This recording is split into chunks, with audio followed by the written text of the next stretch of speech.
To be honest, I'm surprised there haven't been more symptoms. Would loss of sight in one eye be a symptom? Possibly. And temporary paralysis? Definitely. There might have been some symptoms before today. Why wouldn't you get those checked out? He sent me to Jenny Craig. Oh my God, Dad, temporary paralysis? I thought it was a weight thing. It seems like you guys have some stuff to work out. John Krasinski, welcome to Chicago. Thank you very much. One of your favorite places? One of my favorite places. I've always loved this city. I'm from Boston, and I remember hearing somewhere that our cities are very similar, and I kind of get that. There is a similar vibe. Yeah. But Chicago is just awesome. It's a great city, yeah. The food, have you enjoyed the architecture at all? Gotten to see that? Yeah, I mean, the architecture, one of my favorite museums is here. Your Contemporary Art Museum is insane. The lake is insane. I mean, you guys have an ocean, but it's really a lake. You think it was an ocean, though, right? Exactly. I always do. Yeah. Well, it's a lake, but Don't blow this for me. I know. Okay. So let's talk about the Hollars. Love this movie. Thank you very much. Yeah, and you star in it and directed it. So how did you get involved in both? What made you want to do both? Well, I signed on to as an actor about 6 or 7 years ago, and I honestly don't know if I've signed on to anything faster because to me, look, there's a whole lot of family movies out there. Everybody's seen family movies, so I didn't want to do anything derivative. But when I read this script, I thought it was unlike any script I had read because it's so honest, it's so real. I don't feel that it's manipulative like some other family movies. It's one of those things where at some point, for me at least, and I hope for other people, these characters stop being characters in a movie and they start being projections of your own family. And by the way, I have a very loving, very well-connected family, and this is obviously not that. They're a more dysfunctional family. But at the end of the movie, I thought, wow, that's my family. So there's something about it that's connecting for everybody. It's universal, and that's what I loved about it. There totally is. I think you can pinpoint little things about their family that you're like, my mom does that, Exactly. or my brother does Absolutely, that. yeah. I think there's this thing, like I think the beautiful thing about this movie, and again, it's the script, not me, is that it tells the truth about what family is, which is you may love your family, you may not love your family, you may talk to them every day, you may never talk to them, but they have an existential pull on you that nobody else in your life will ever have. And they're gonna be there for you regardless of whether or not you want that. And I think there's something really beautiful, especially in today's world where things can get pretty chaotic, to know that there's something solid there always. These channels of communication are always open. I had one guy say to me, oh man, I love that movie. If I was closer to my mom, I'd give her a call. And I said, you still can. That's the beautiful thing about it. So if people are saying things like that, then we're on the right track. What is with you and Dad? He fired me, John. I didn't even know you were working for him. Yeah, you should really call more. What's this? Ice cream and pretzels, one of my mom's favorite things. Hey, how about heart attacks? Is that one of her favorite things too?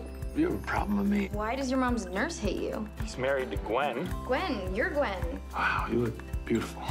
But I don't feel anything for her anymore, okay? You have an amazing looking child. I mean, she just had a baby, for God's sake. Oh. No, that's not what I meant. How do you direct yourself, by the way? How does that work? Well, in this particular case, it was so easy because for me, it was so helpful to be an actor in the movie. And what I mean by that is this is such an intimate, organic relationship between a family that I think it would have broken the momentum for me to say cut and run behind a monitor. So to be an actor in the scene, as soon as we were done with the scene, I just talked to them very quietly about what they wanted to do. We kept the camera rolling, and we just went over and over and over. I mean, good actors will always be the first people to tell you they didn't get exactly everything they wanted out of that take, let's do another one. So there's not a whole lot of directing good performances like this.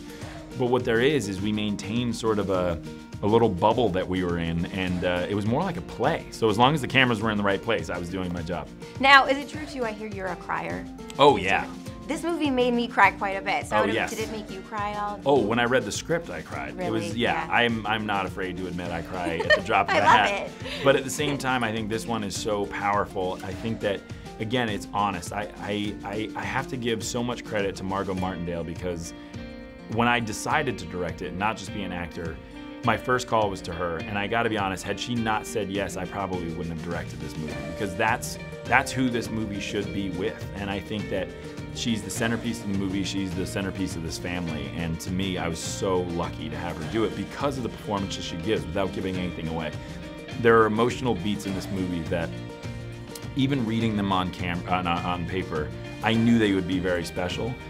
But then to see what she did with it, there's a very emotional scene that you'll see in the movie. And if you go back and see it again, which I know everybody will, you'll see that all the actors don't know what to do. That was the most genuine reaction I've ever had on set, which is she was so emotional, so powerful, so personal, and so primal in that moment.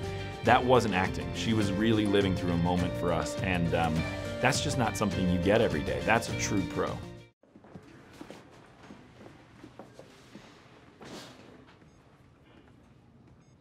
And he's gone, so you can stop pretending. Thank God. How you doing? He cried all night. If I didn't know any better, I'd think he was the one with the brain tumor. You might be going through a little something, so. Ron told you we're about to go bankrupt. Come on, he said no one knew. I keep the books. Is he gonna be all right? I don't know. The acting in this film is awesome. Thank you. Well, John, thank you so much. Thank you very I want much. you to go see the Hollars. September 2nd, it comes out in Chicago. Awesome. So, yes. Thank you so very much. Nice meeting you. You too. Put your dreams away for now. How's Rebecca? She's good. Mom said things haven't been great. Is that why you're not gonna get married? Hi. Is this a dream? No. I like Rebecca. She's pushy. Yeah. Men need to be pushed. What are you doing? I agreed to the divorce. I didn't agree to some strange man hanging around my daughters. Okay. What is it? John, get down. What? He's at the window. Oh my God, mine doesn't work. What? Mine doesn't work. Don't grab. My seat doesn't work. My seat is coming. He's coming. Lost in my mind. Lost in my mind. Oh, I get lost in my mind. Honestly, with everything you've been going through, I can't even tell if you want to have a baby at all. Oh. Sorry. Oh. We're having twins. And you're terrified. Oh, I get lost. Is she okay? Crying's actually like good for kids' lungs. It makes them strong or something. Well, I don't think that's true. How'd you get Quinn to stop crying? Oh, I didn't. John did it. Oh. You hungry? Starving. Yeah, let's eat. Okay, great. Okay, kiddo. That's bedtime for you. Are you kidding me?